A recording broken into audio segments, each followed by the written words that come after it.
A love that never was still hurts to this day. That's what I'm going to talk about today.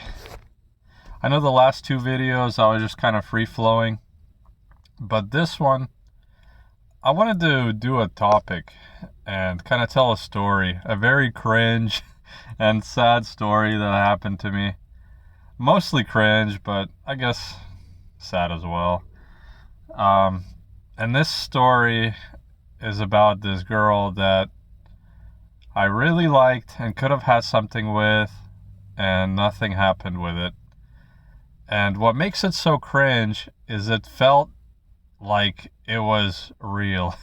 Even though the relationship didn't happen, it felt like I was brokenhearted for a long time. And I still think about her 10 years later, if you can believe that. Probably because she was the most attractive girl that ever showed interest in me. And I was delusional enough to think that, this was going to be the case after her. Like, oh, if she showed interest in me, then I won't have a problem later in life. And this was when I was, just turning 18. I first met her when I was, late I was 17, but almost 18. And then I turned 18 while I still knew her. I don't know, that's an awkward way to say it, but probably don't need those details. Basically, we'll say I was 18. And this was a girl that I met in college.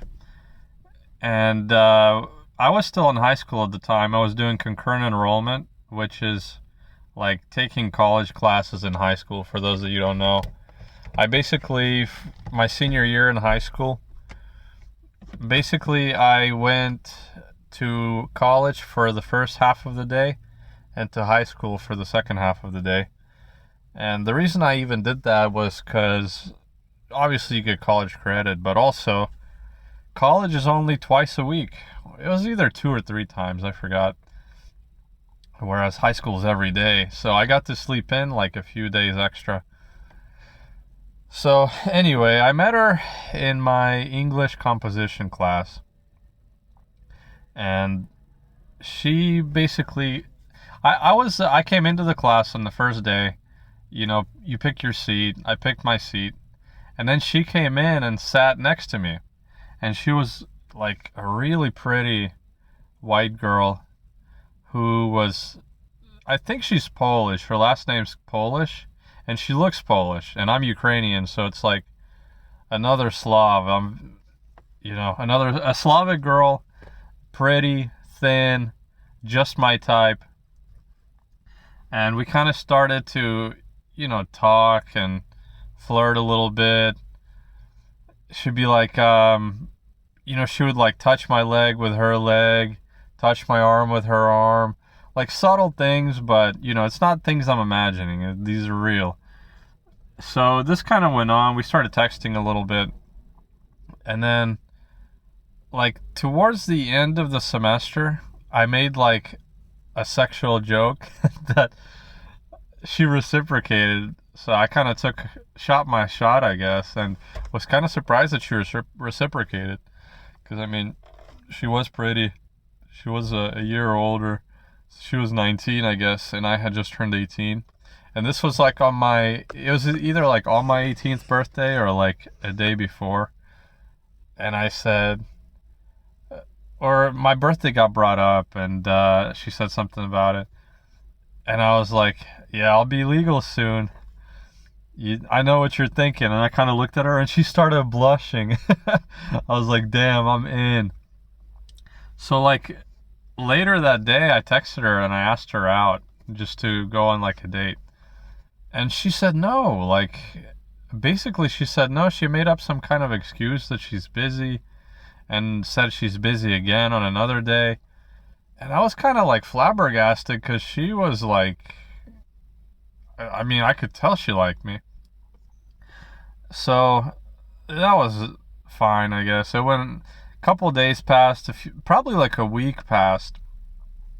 And then in the middle of the night, at 11 p.m., I get a text from her saying, I'm in your town, basically. She said the name of my town because my college was in the community college that I went to for that year, it was in a different town, a town over. And that's where she lived. And I lived in like on the outskirts of a metro, basically, like 20 minutes away from her. It was like a much smaller town that she lived in. There's no reason she would need to be there. There's nothing there except houses. And she texted me that, and I kind of froze up. This is where the cringe part comes in, and where I probably fumbled it. I froze up because like I was still a virgin as I am today because I'm a freaking loser, and I basically didn't respond, and my heart was like beating out of my chest. But I was thinking like I don't want to lose my virginity like this. Like this is a girl that just rejected me for a date like a week ago, and now she wants to come over and jump in the sack with me, like right, just like that. Like, and I was still living at home, like with my parents, so it's like kind of strange. I don't even know how that would work. I guess in the car we could do that, but it just honestly it didn't even feel right. It felt like way too degenerate, and but I still liked her a lot. I was still very attracted to her. She was like a 7, maybe an 8 if she was like fully like at her best, like makeup, hair done, like nice tight dress. She'd probably be like at an 8, but normal she was a 7. And I was yeah, I don't know. I mean, I kind of just lost my train of thought, but oh yeah, so I didn't feel right about just doing that without even having met her in person outside of school, like to hang out, to kind of like, get to know her better, as cringe and blue pilled as that sounds. And all of a sudden she wants to just go all the way out of nowhere. So I felt like rushed, but also because I was very attracted to her, I kept trying. So I basically texted her the next morning and I was like, sorry, I was out with friends last night, so I didn't see your text, and it was already very late when I got back home. Oh man, it was so cringe, and like I knew she knew I was BSing her. I knew it. And she basically kind of went along with it. I could tell she knew, but she was like being polite. And you could tell it was over from that point. Even when I tried to kind of like keep flirting with her and stuff, and even try to get her to come over, like, because I kind of like thought to myself, okay, well, if this is the only way it's gonna happen, if it's gonna be just like that, where we're basically just friends with benefits, fine, I'll do that. And she was not wanting to do that anymore. And basically, like a few days after that, because we kept kind of texting, she blew up on me out of nowhere over nothing.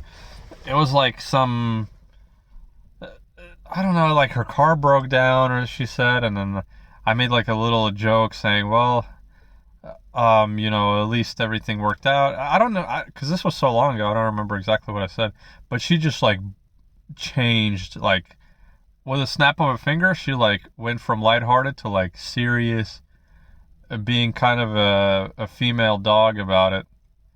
Sorry, I'm trying not to cuss because I want to be monetized too, like, but that's beside the point. But yeah, she basically turned into a bee, started like being aggressive for no reason at all. And to me, I interpret that now as just, well, she knew that like this wasn't gonna happen her way, and she didn't want to do it my way. So she didn't want to like just ghost me because that wasn't common back then. It is kind of now, but not back then. So she basically kind of pushed me away in her, like, by her being a B. And basically, we kind of stopped texting after that. Like, might have texted like a couple more days, and then you could tell it was over, so it naturally just faded away. And then another cringe thing that happened with her that I'm really not proud of, but I gotta say it if I'm gonna tell the story because it's like a part of the story still. Basically, a year later, I moved out of my um my parents' house, moved into an apartment with a friend of mine at the time, and this apartment was like in her town, and this is so bad. But I googled her name, and like her address pulled up, and she was like, I don't know, she was like not even a mile away from me. So I kind of started texting her again, just out of the blue. And I was like way more forthcoming this time though. Like, cut the BS, just basically come over, is what I told her. And she said, "Okay, I'm coming over, but we're not having sex. You can do that with all your other Ukrainian girls." And I was thinking, like, believe me, if I had a harem of Ukrainian girls, I wouldn't be texting you. But I'm sure she was just being like coy. Didn't want to seem like she was a sleut, a 304. So basically, I should have said, okay, that's fine. We don't have to, obviously. Like, but I didn't think that at the time. I didn't realize that that was like a shit test. So I don't remember what I said, but I didn't say okay, that's fine. I basically implied like, well, what else are you gonna come over here for, without that saying that directly. And she basically said nah. She said like, I can't come over, and probably texted her like a day later, and she, rejected me again, said she didn't want to hang out or anything, and I just stopped after that. It was I was kind of like sad though after all that because I really liked her and she was so pretty, and I just don't know. I just don't see how I'll ever be able to even have any kind of chance with another girl of that caliber. But back then I was like, I played soccer in high school, so I was very skinny. I was basically like uh a twink, but I have crooked teeth, so I wasn't like a pretty boy. But if I had straight teeth, I probably would have been a pretty boy because I was skinny. I looked good. I had like a six pack. It was a skinny six pack, but still a six pack. I mean, these gym cells, they'll say, "Oh, they'll laugh at that. They'll say, "Oh, he only has a six pack because he's skinny." But you know what? Women don't see it that way. To them, they probably prefer that because that's the only time I ever had a girl like that show any interest in me. Versus when I did start lifting weights and put on some more mass, and six pack went away, got replaced with a small layer of fat. I'm not fat, but like I'm still thin, but I have more muscle, but more fat as well.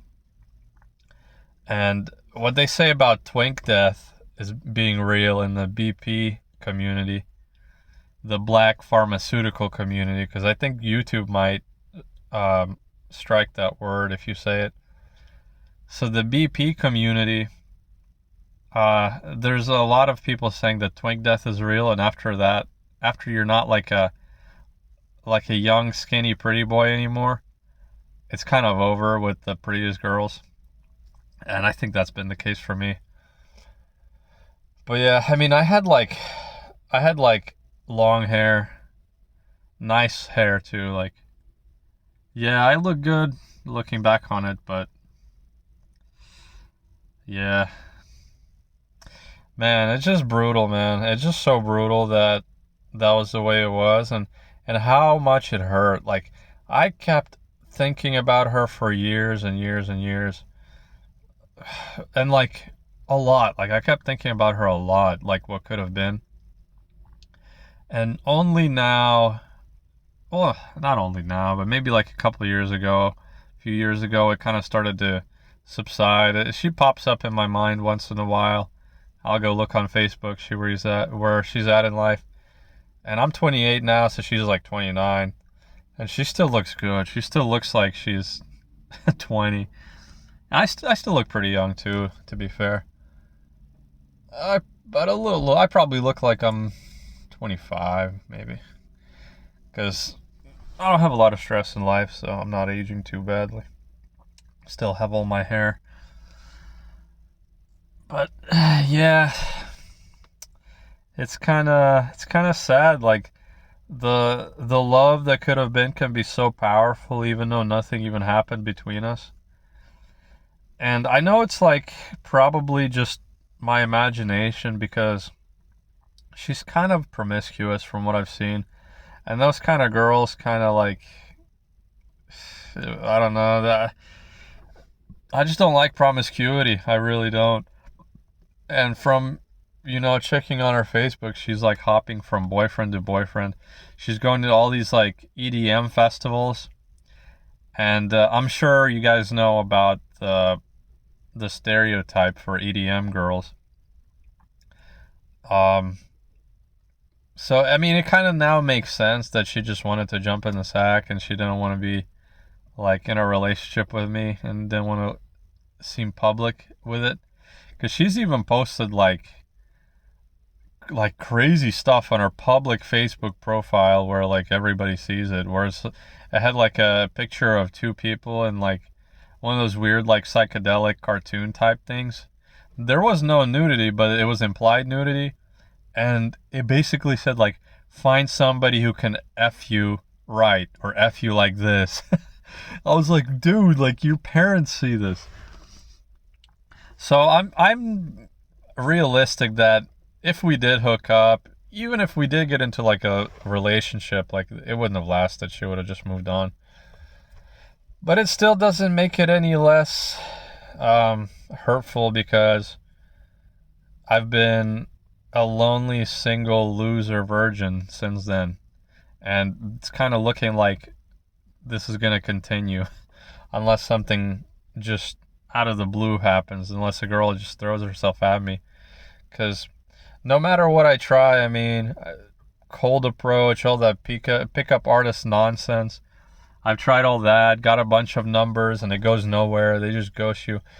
That's one thing I noticed, these pickup artists, like, that's how they grift you. Like, people can get numbers easily. Men can get numbers easily because these women, I'm pretty sure, they feel like sussed out when you just cold approach them like that. And they probably feel like you're a little crazy, so they don't want to make you mad, so they'll just give you their number, or they'll give you a fake number, and then they just will ghost you, or they'll reply with like one word answers until you stop texting them, because it's obvious it's not going anywhere.